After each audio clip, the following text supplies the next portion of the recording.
ഇന്നത്തെ cake 1.5 kilo വീട്ടിരുന്ന milky നട്ട് ഫ്ലേവറിലുള്ള ഒരു കേക്കാണ് കേട്ടോ. അപ്പോൾ ഞാൻ ഈ കേക്ക് ചെയ്തിരിക്കുന്ന ലൈനിച്ചിട്ട് കേക്കിൽ 6 മുട്ട ഉപയോഗിച്ചാണ്. അപ്പോൾ ഞാൻ ഈ കേക്ക് 3 ലെയറായിട്ട് കട്ട് ചെയ്തിട്ടുണ്ട്. ഇതിനുള്ളിൽ ഫില്ലിങ്സ് കൊടുക്കുന്നുണ്ട്. മുകളിലായിട്ട് ചോക്ലേറ്റ് ഗണാഷാണ് കേട്ടോ, നല്ല തിക്കായിട്ട് വൈറ്റ് ചോക്ലേറ്റ് ഗണാഷാണ് എടുത്തിട്ടുള്ളത്. അതുപോലെ നന്നായിട്ട് തന്നെ ബദാം ക്രഷ് ചെയ്തിട്ടിട്ടുണ്ട്. വൈറ്റ് ചോക്ലേറ്റ് ഗ്രേറ്റ് ചെയ്തിട്ട് കൊടുക്കുന്നുണ്ട് കേട്ടോ. പിന്നെ ഇതിനകത്ത് യൂസ് ചെയ്യുന്ന സിറപ്പ് എന്ന് പറയുന്നത് പാലും പഞ്ചസാരയും അതുപോലെ തന്നെ മിൽക്ക് മെയ്ഡോടെ ആഡ് ചെയ്ത ആ ഒരു സിറപ്പാണ് കേട്ടോ. അങ്ങനെ രണ്ടാമത്തെ ലെയറും സെയിം പ്രോസസ്സ് തന്നെ കണ്ടിന്യൂ ചെയ്യുകയാണ്. അതിനുശേഷം മൂന്നാമത്തെ ലെയർ വെച്ച് കൊടുക്കുന്നുണ്ട്. മൂന്നാമത്തെ ലെയർ വെച്ചിട്ട് ജസ്റ്റ് ഒന്ന് ക്രം കോട്ട് ചെയ്യുന്നുണ്ട്. ഞാൻ പിന്നെ ഫ്രിഡ്ജിൽ വെക്കുന്നില്ല, കൂടെ തന്നെ ഫയൽ കോട്ടും കൊടുക്കണം കേട്ടോ. ഫയൽ കോട്ടിൽ ജസ്റ്റ് ഒരു കളർ ചേഞ്ചിലാണ് കൊടുക്കുന്നത്. വൈറ്റ് ഒന്ന് മാറിയിട്ട് വളരെ ബേബി പിങ്കിനെക്കാട്ടിയും ലൈറ്റായിട്ട് പിങ്ക് കളർ കൊടുത്തിട്ടാണ് കേട്ടോ ഇതൊന്ന് ഫിനിഷ് ചെയ്തെടുക്കുന്നത്. ചെറിയൊരു വൈറ്റ് കളർ മാറാൻ വേണ്ടിയിട്ട് മാത്രമേ ചെയ്തിട്ടുള്ളത്. എന്നിട്ട് ജസ്റ്റ് ഒന്ന് ഫിനിഷ് ചെയ്തെടുക്കുന്നുണ്ട്.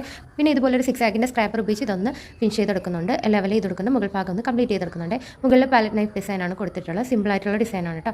പിന്നെ ഫോണ്ടലിൽ കുറച്ച് ഹേർട്സും കൂടെ ചെയ്ത് കൊടുത്തിട്ടുണ്ട്, റെഡ് കളറിലാണ്. പിന്നെ ഗണാഷ് ഉപയോഗിച്ച് പേരും കൂടെ എഴുതി കൊടുത്തിട്ടുണ്ട് കേട്ടോ. ഇതാണ് നമ്മുടെ കേക്കിൻ്റെ ഫൈനൽ ലുക്ക്. ഇഷ്ടമായിട്ടാണ് തീർച്ചയായിട്ടും സപ്പോർട്ട് ചെയ്യാം കേട്ടോ. അടുത്ത വീഡിയോ കാണാം. ടാറ്റാ.